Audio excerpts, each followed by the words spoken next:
World bank ने पाकिस्तान के लिए मंजूर किए जाने वाले 200 अरब रुपए के जो सॉफ्ट लोन है जो कि कोरोना से निपटने के लिए मंजूर किया गया था उसकी मुअत्तली करती है। वो हमारे पे इतबार करने को तैयार नहीं है तो हमारे अपने लोग क्यों इतबार करेंगे?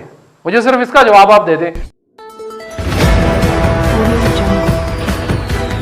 वर्ल्ड बैंक ने पाकिस्तान के लिए मंजूर किए जाने वाले 200 अरब रुपए के जो सॉफ्ट लोन है जो कि कोरोना से निपटने के लिए मंजूर किया गया था उसकी मुअत्तली करती है।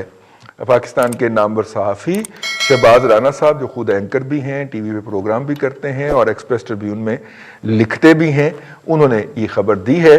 और ये 200 मिलियन डॉलर या तकरीबन कोई आप समझ लें 32 अरब रुपए ये एक्सप्रेस या अर्जेंट मंजूरी के तहत तमाम टर्म्स एंड कंडीशन जो थी वो नज़रअंदाज करके वर्ल्ड बैंक ने ये अप्रूवल दी थी। 100 मिलियन डॉलर जो था यानी कि तकरीबन 16 अरब रुपए वो उन्होंने कहा था कि पाकिस्तान इंफ्रास्ट्रक्चर के ऊपर लगाएगा और 100 मिलियन डॉलर से वो कोरोना की यानी कि इतने ही पैसों से 16 अरब रुपए से वो कोरोना की अद्वियात और दूसरी चीजें खरीदेगा।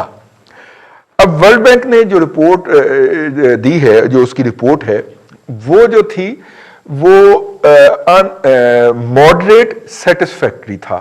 मॉडरेट सेटिस्फैक्ट्री उसके ऊपर उसको रैंकिंग दी थी।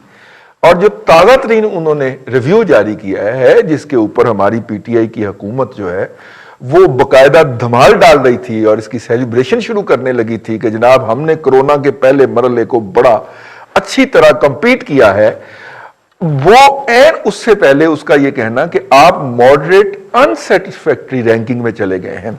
रैंकिंग होती है ना कि सेटिस्फैक्ट्री है, मॉडरेट सेटिस्फैक्ट्री है, मॉडरेट अनसेटिस्फैक्ट्री जो है और चौथा लेवल होगा अनसेटिस्फैक्ट्री जिस पे तो वो पैसे वापस मांग लेंगे ना।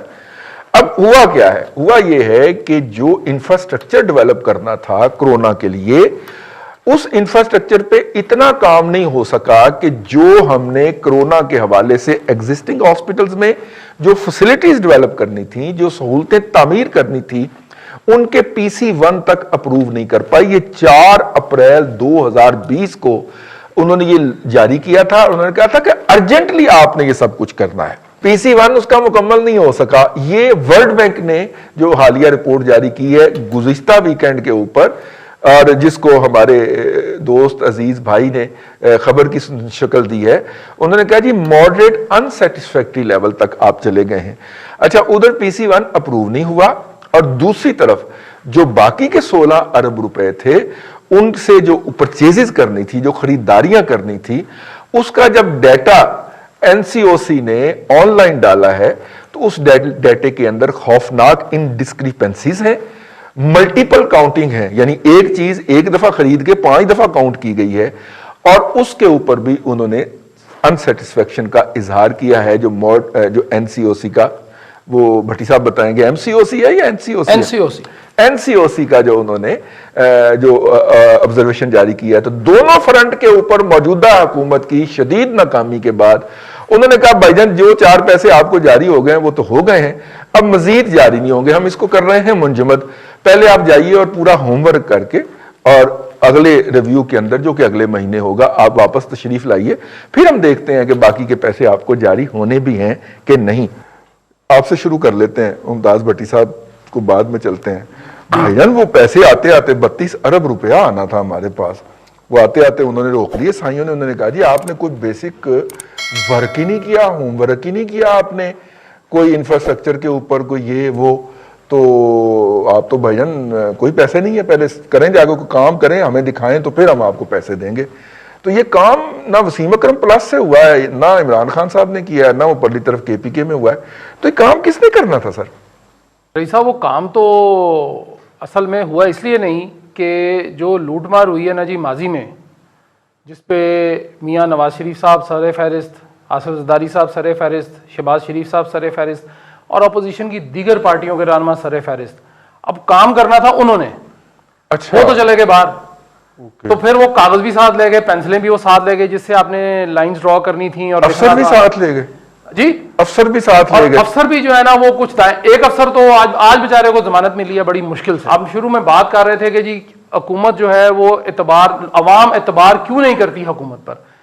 मैं आपको एक बात बताऊं रईस साहब, जब आप इतना सारा झूठ बोलेंगे, इतने सारे यू टर्न्स लेंगे, तो लोग बड़े सियाने हो गए हैं। अब अवाम जो है उनको नजर आ जाती हैं चीजें। अब मुझे ये बताइए कि वर्ल्ड बैंक वाले जो अंग्रेज है ना जी, वो बड़ा सियाना है हमारे से। उसने $100 मिलियन आपको दिया और उन्होंने 200 का वादा किया। वादा 200 का था जो अप्रैल में आपने कहा, वो मैंने भी पढ़ी सारी उसकी रिपोर्ट भी। उन्होंने कहा जी कि आपने इसको बिल्कुल हर तरीके से सेकंड वेव के लिए इस्तेमाल करना है।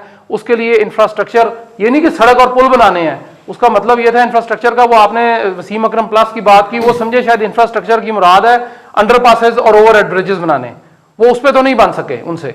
उन्होंने एक इंफ्रास्ट्रक्चर से मुराद बोली, इंफ्रास्ट्रक्चर था कि आपने हेल्थ के अंदर इंफ्रास्ट्रक्चर बनाना है ताकि इसको कंट्रोल किया जा सके दूसरी वेव को। वो तो हुई नहीं, वो तो बेकाबू होती जा रही है हमारे से।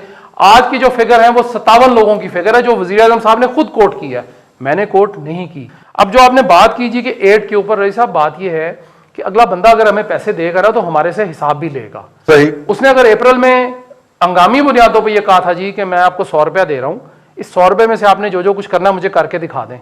आपने वो 100 रुपया 20 लाख रुपया बता दिया उनको कि जी एक शख्स पे लगा है जो कोविड का मरीज है। 25 चले 25 का सुप्रीम कोर्ट में 25 बताया गया सर। 25 का लगा दें।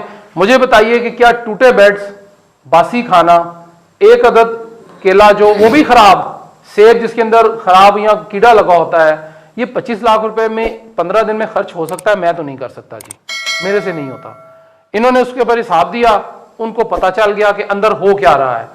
आपके आलमी डोनर एजेंसीज जो हैं, आपके आलमी डोनर इदारे जो हैं, वो आप पर एतबार करने को तैयार नहीं है, किसी भी तरह से तैयार नहीं है। वो हमने सिर्फ उस पर एक बयान, अभी आप देख लीजिएगा कि आज बयान आना शुरू हो जाएंगे, नोटिस हो जाना है, वो बेड़ा ही बेगारक हो जाना है वहां पे। आप सिर्फ वही साहब हमें देखना यह है कि अगर एक आलमी इदारा जो कि हमारे मददगार इदारे होते हैं, ये इनका काम ही होता है कि मदद करना है मुख्तलिफ ममालिक का, वो हमारे पे एतबार करने को तैयार नहीं है, तो हमारे अपने लोग क्यों एतबार करेंगे? मुझे सिर्फ इसका जवाब आप दे दें। और एनसीओसी का जो डाटा है जो कि उन्होंने ऑनलाइन भी डाला है, वो चैलेंज हो गया और बड़े हाईएस्ट फोरम के ऊपर, इंटरनेशनल फोरम के ऊपर चैलेंज हुआ है और हम मॉडरेटली अनसेटिस्फैक्ट्री लेवल पे आ गए हैं। यानी चौथा लेवल जो है वो अनसेटिस्फैक्ट्री है, बस एक नीचे लेवल रह गया। तो सर ये किसने करना था? और उसमें अगर ये इंफ्रास्ट्रक्चर डेवलप कर लेते, कुछ ना कुछ को अलग से हॉस्पिटल बना लेते, कुछ सरकारी इमारत खाली करवा के वहां पे कोविड के लिए कोई जो सिस्टम बना लेते, तो शायद ये दिन हमें ना देखना पड़ता।